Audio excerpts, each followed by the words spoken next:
오늘 허락하신 하나님의 말씀은 요한복음 6장 60절로 71절까지의 말씀입니다. 제자 중 여럿이 듣고 말하되 이 말씀은 어렵도다. 누가 들을 수 있느냐 한데 예수께서 스스로 제자들이 이 말씀에 대하여 수군거리는 줄 아시고 이르시되 이 말이 너희에게 걸림이 되느냐. 그러면 너희는 인자가 이전에 있던 곳으로 올라가는 것을 본다면 어떻게 하겠느냐. 살리는 것은 영이니 육은 무익하니라. 내가 너희에게 이른 말은 영이요 생명이라. 그러나 너희 중에 믿지 아니하는 자들이 있느니라 하시니 이는 예수께서 믿지 아니하는 자들이 누구며 자기를 팔자가 누구인지 처음부터 아심이로라. 또 이르시되 그러므로 전에 너희에게 말하기를 내 아버지께서 오게 하여 주지 아니하시면 누구든지 내게 올 수 없다 하였노라 하시니라. 그때부터 그의 제자 중에서 많은 사람이 떠나가고 다시 그와 함께 다니지 아니하더라. 예수께서 12 제자에게 이르시되 너희도 가려느냐. 시몬 베드로가 대답하되 주여 영생의 말씀이 주께 있사오니 우리가 누구에게로 가오리이까.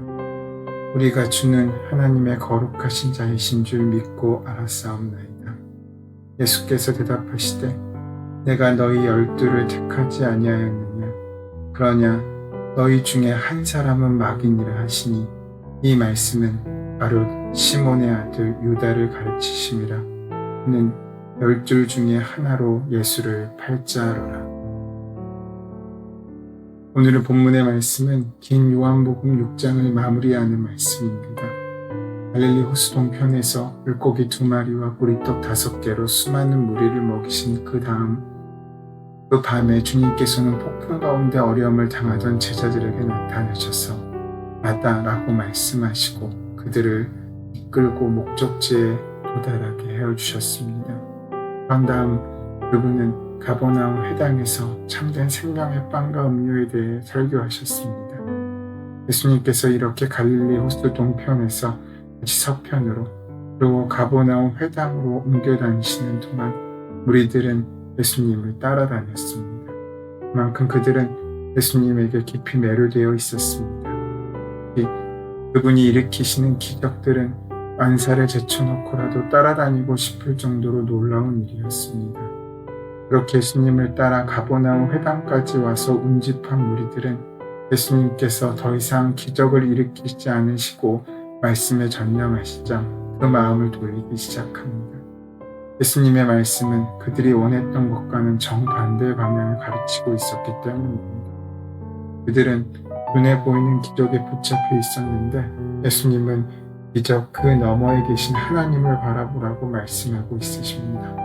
그들은 예수님을 통해 배불리 먹고 편히 살 수 있게 되기를 원했는데 예수님은 배고프고 불편하더라도 하나님의 뜻에 합당하게 살라고 말씀하셨습니다. 그들은 이 땅에서 잘 먹고 잘 살기를 원했지만 예수님께서는 잘 먹고 잘 사는 것이 아니라 참되고 의롭고 신실하게 사는 것을 목적으로 삼으라고 말씀하신 것입니다. 그들은 이런 예수님의 말씀을 받아들일 수가 없었습니다. 예수님의 말씀을 받아들이자면 그들이 그동안 즐겼던 것을 다 포기해야 됐기 때문입니다. 예수님께서 말씀하시는 대로 사는 것이 왠지 불편하고 어렵고 손해보는 것처럼 보이기도 했습니다.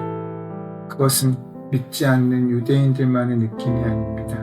심지어 예수님을 믿고 따른다고 자처했던 사람들 중에서도 적지 않은 사람들이 이와 같은 생각을 가지고 있었습니다. 본문의 시작인 60절 말씀입니다. 예수의 제자들 가운데 여럿이 이 말씀을 듣고 말하기를 이 말씀이 이렇게 어려우니 누가 알아들을 수 있겠느냐 라고 질문하였습니다. 여기서 말하는 예수님의 제자들은 12 제자들이 아니라 예수님을 따르는 수많은 사람들이었다는 것입니다. 우리가 아는 12 제자는 그 중에 특별히 선택된 그룹의 사람들이었습니다. 그러므로 여기서 말하는 예수님의 제자들은 호기심에 끌려 모여들었던 무리들과는 다른 사람들이었고, 즉 진지한 태도를 가지고 예수님을 따라다녔던 사람들을 이야기하는 것입니다. 그들은 예수님께서 유대인들과 논쟁을 주고받으시면서 설교하실 때 가만히 있었는데 이제 막판이 되자 그 입을 엽니다. 예수님의 말씀이 너무 어려워 알아듣지 못하겠다는 것입니다. 사실 예수님을 따른다고 모두 진정한 제자는 아닙니다. 제자들 중에는 떡을 먹고 배부른 까닭에 예수님을 따르는 자들도 있었습니다. 하늘에서 내려온 산떡에는 관심이 없고 이 땅에 있는 썩을 양식에만 관심을 두고 있던 사람들이 많았다는 것입니다. 예수님께서는 사람들이 영과 생명을 쫓는 삶을 살기를 바라셨지만 아예 주님을 떠난 사람들이 더 많았다고 증거합니다. 그런데 예수님을 떠난 사람들이 제자라고 말씀하고 있는 것입니다. 예수님께서 빵 5개와 물고기 2마리로 여인들과 아이들을 포함하여 5,000명도 넘는 사람들을 배불리 먹이시고도 12광주리가 남는 표적을 행하셨습니다. 그 일을 경험한 사람들이 예수님을 왕으로 옹립하려고도 하고 또 가버나움까지 따라왔습니다. 예수님께서는 이 땅에서 그 사람들에게 하나님 아버지의 뜻과 영원한 생명에 대해 가르쳐 주셨습니다. 그 말씀이 끝나자마자 그들은 예수님을 버리고 자신의 자리로 돌아간 것입니다. 왜냐하면 그들은 주님을 필요로 하고 주님을 자신들의 힘으로 삼고자 함이 아니라 주님의 능력을 필요했고 주님의 능력을 통하여 자신의 욕구를 이루어주고 성취하기를 원했기 때문입니다. 그들은 예수님을 열심히 쫓아왔지만 예수님이 자신의 뜻대로 행하실 분이 아님을 알게 되자 지체 없이 예수님을 떠나버린 것입니다. 현실적인 복과 이익을 얻는 것이 그들의 목적이었기 때문입니다. 그래서 그들은 예수님을 찾는 일에도 빨랐지만 예수님을 떠나는 일에도 빨랐습니다. 이 말씀은 어렵도다라는 한탄은 예수님의 설교를 믿을 수 없고 이를 위해 주님을 따를 수도 없다는 의미를 갖고 있습니다. 그렇다면 정말 그들은 예수님의 말씀을 못 알아들었겠습니까? 그것이 아닐지도 모릅니다. 예수님은 심오하고 어려운 진리도 아주 쉽게 가르쳐 주셨습니다. 비유를 통해 말씀하시기도 하였고 여러 가지 예를 들어서 사람들에게 진리의 말씀을 그들의 일상의 언어로 전하셨습니다. 쉬운 이야기도 어렵게 말하려고 하는 학자적인 생각과 권위의식과는 달리 예수님께서는 어려운 사상을 쉽게 가르쳐 주심으로 하늘의 귀한 은혜와 하나님의 사랑을 우리에게 보여주시고 말씀해 주신 것입니다. 또한 예수님의 말씀이 우리에게 어렵게 들리는 이유는 번역으로 인해 원래의 의미를 충분히 파악하지 못하기 때문일 수도 있습니다. 하지만 예수님 당시 사람들은 예수님의 말씀의 뜻을 우리보다 더 잘 파악했을 것이 분명합니다. 대부분의 경우 말씀을 잘 못 알아듣는 것은 안 받아들이려는 의지가 만들어낸 결과일 경우가 많습니다.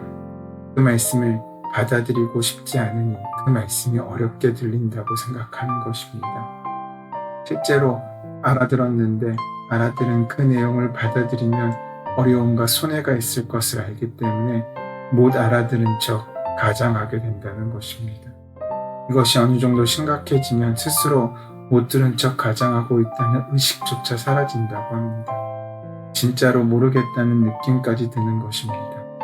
제자들이 한 말, 즉 이 말씀이 이렇게 어려우니 누가 알아들을 수 있겠느냐라는 말은 정말 그 말이 어려웠다는 의미보다는 예수님의 말씀을 받아들이기를 거부하는 그들의 마음의 표출이라고 할 수 있는 것입니다. 61절을 보면 예수님의 말씀이 그것을 확인할 수 있습니다. 예수님께서는 제자들이 당신의 말을 두고 수군거리는 것을 보시고 그들에게 너희에게 이 말이 걸림이 되느냐라고 말씀하고 물으십니다. 제자들이 하는 말을 들으시고 예수님은 이 말이 너희에게 이해하기 어려운지를 묻지 않으시고 이 말이 너희의 마음에 걸리느냐라고 물으십니다.